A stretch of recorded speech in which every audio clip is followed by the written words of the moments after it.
A season-long race comes down to this. Tournament time.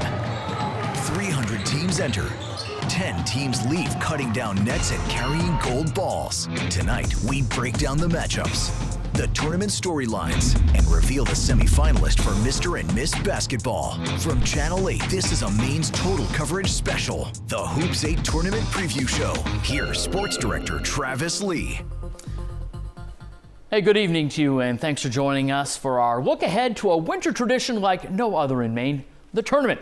In the coming hour, we'll talk about the pageantry and passion that is the Maine High School Basketball Tournament as new class changes by the MPA shaking up the state. Our resident bracketologist Michael Hoffer joins me to break it all down.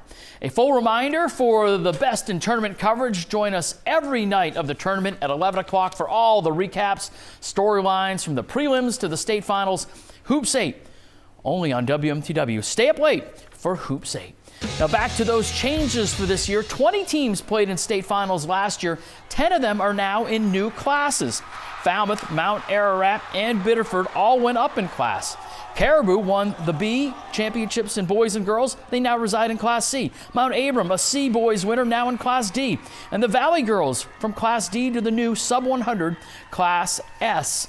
So all right, so we've got to set the stage for this whole thing here by bringing our Michael Hoffer to talk about these changes, Michael. And really, the classification is the big story about all the schools in different places and just changing the dynamic of the whole tournament. Yeah, Travis, thank you again for having me. I think this tournament's going to be special. This could be the best tournament in decades, honestly, and a big reason for that is because of these changes that you just alluded to. And you know, you look at what the big class tournament was for the last decade, where you had teams 1 and 17 getting in the tournament. You had games being played, quarterfinal round games not being played in big venues, being played on campus. That's all rectified now. We saw that over the course of the regular season, where there were great games almost every night. I can't tell you how many times I had a hard time deciding what game to go to. There were so many great matchups, and you know, we'll get more into the actual tournament matchups as the show goes along, but you know, it's just going to be great for the fans. I think the fans have loved what they've seen in the regular season, and they're going to love what they're going to see here over the next few weeks.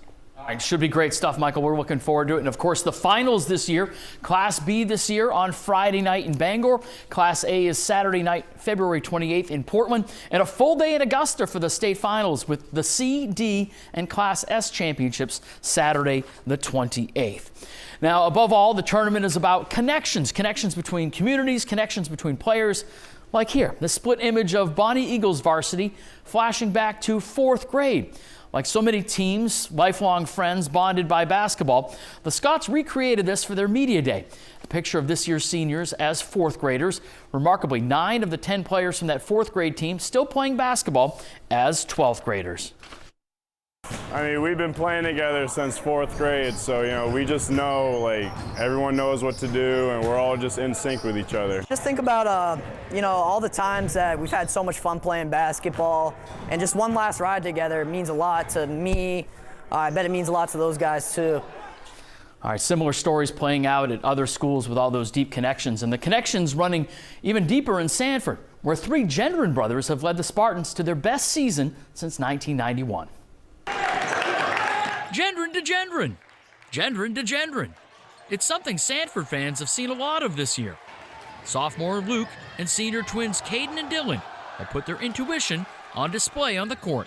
Like, because, I mean, we just know each other so well. It's like, I mean, we're brothers, so I would say there's definitely a connection we have. Like, my dad played, my mom played, so ever since we were young, we've just been battling, and every year we've been pushing each other, and we just love basketball. We're a basketball family. Backyard family games help forge their basketball DNA.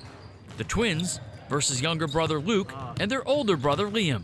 Has it ever gotten out of hand? Oh, for sure, yeah. A lot of fights when you're younger. We'd always use Luke as a disadvantage and just back him down all the time. Our older brother would get frustrated with him a lot. But Pretty much every time we played, I was always the one getting reamed out. In the Gendron family, the apple, or apples, don't fall far from the tree.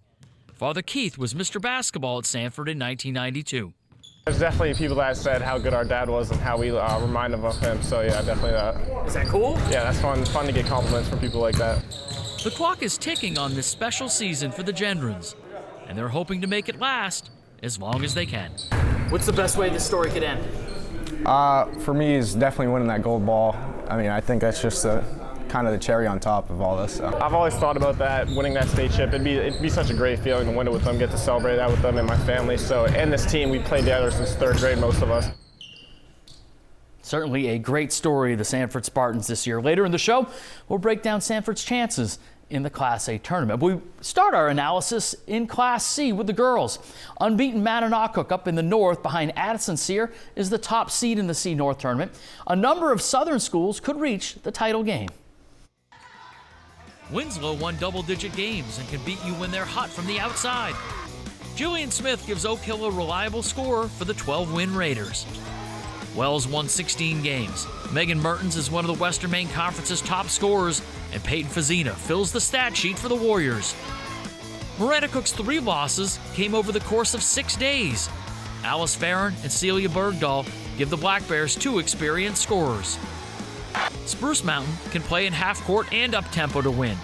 The Phoenix are a menace on defense, and 5 different players led the team in scoring in games this year. All right, should be a good one. Michael Hoffer rejoining me now. And Michael, 4 schools that moved down from B a year ago, leading the pack in C South. Wells, of course, in there. Spruce Mountain, Maranacook, they're all at the top. Yeah, not a huge surprise. You'd expect that. And then there, of course, are some instances of teams from lower classes moving up and doing well, like the Biddeford girls. But, you know, in C South, certainly a team I think you have to keep an eye on is Wells. It's interesting this year. There's not a big Western Maine Conference representation in that field. But, you know, Wells is a perennial deep. They go deep in the tournament every year. They're the only team that beat Spruce Mountain this season.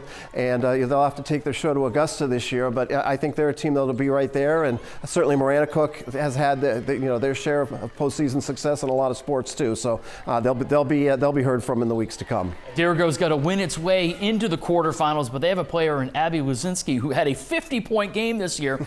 Dirigo actually had a 100-point game, so some scoring there.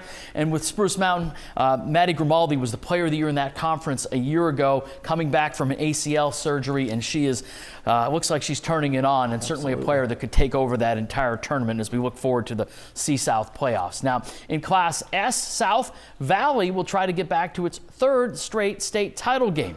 They won the D championship last year. Leanna Hartwell, Kirsten Bigelow, and Delia Hill are their big 3. Valley might have won double-digit games in Class B. They're that good. The Cavaliers come in as the favorites. Rival Forest Hills is the 2 seed. Valley and Pine Tree Academy are the front runners in Class S South boys. Valley features Harry Lewis and Fisher Tewksbury. They've both been starting since 8th grade, and there are 1,000-point scorers. Pine Tree features one of the state's top offenses, scoring over 75 points per game 6 times this year.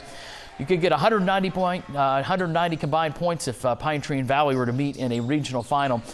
A lot more parity in the North, though, where the top seed was 11-7 in D North boys. Now, much more to come on the Hoops 8 tournament preview show as we look ahead. Before we come back, let's take a look at our boys' plays of the year. Kaylon Watkins could have picked about 30 of his dunks, but how about that put back at Deering? Another freshman, South Portland's Israel Muzella, the block party against Thornton Academy. And you know who can sky? How about Logan Gray of Brunswick getting up and throwing down?